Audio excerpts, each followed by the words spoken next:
Welcome to the June 2025 edition of Upfront and REAL, brought to you by Ohio Cooperative Living Magazine and Ohio's Electric Cooperatives.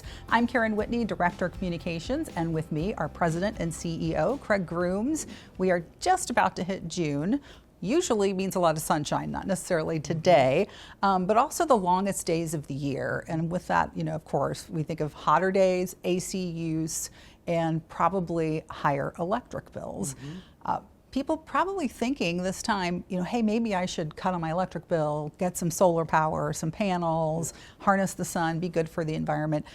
Do you really get those things if you make that investment for solar power? Well, I would say that's a maybe. There's no guarantee that you install solar panels and you magically have lower power bills. What you're introducing is a second form of power supply. So you have your traditional distribution supply from your electric co-op that you have to continue paying for, that provides the standby and backup power needed for when your solar panels are not producing electricity. And then you have the additional cost of the solar panels and whatever company you're working with to install those either on your rooftop or maybe on your property. So collectively, together, you may not necessarily lower your overall cost or price for power, although that is the business model that many rooftop solar companies will attempt to sell a consumer on, is that they will either reduce or completely avoid their traditional power bills and replace that with the cost of the solar panels.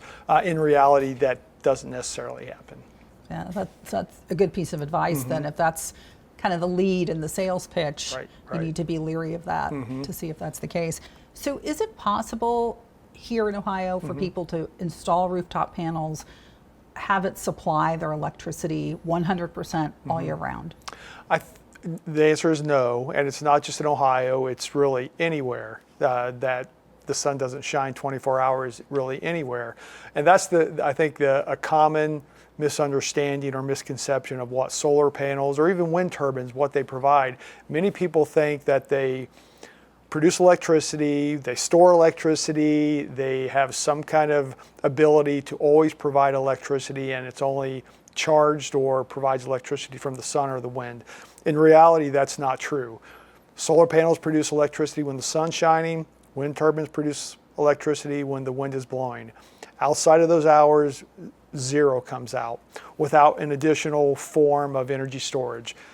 So the ability to pair a battery panel with solar panels or a wind turbine, that might allow you to achieve electricity for 24 hours of the day, especially when the sun's not shining or the wind's not blowing.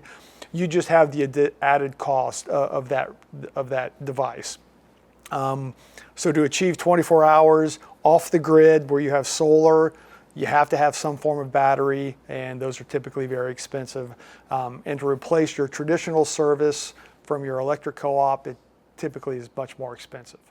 Yeah, so if you were going to be 100% off the grid, which you hear people talk about, like, oh, I'd like to do that, you're not going to be saving on electric. Not really. A lot of people talk about being off the grid or creating their own microgrid. There's a reason that we have what we have. The distribution network, the power grid, is the most reliable, resilient, economic, affordable way of delivering electricity, and that's why we have what we have. So when you introduce something at your home, it typically is just an added cost and not necessarily a savings on your traditional costs. Okay, all right. Advice then, because we know there's going to be salespeople out there, people are going to be looking into this when they see these sunny days. Yeah. What's your advice to those co-op members out there who are considering it, whether it's to lower or just keep the same electric bill? What's your advice? Well, we've been talking about this for several years, and the answer is, and the recommendation is always, always, always call your electric co-op. They will help evaluate or validate the offer that you are being provided by another company, a solar or rooftop solar company.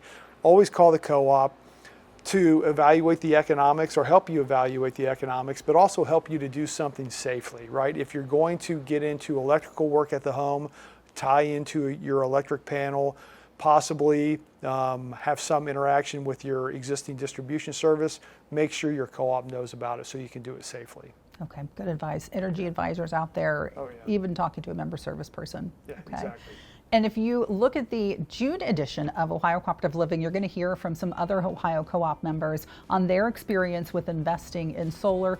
Good takeaways there. So that should be in your mailbox anytime soon.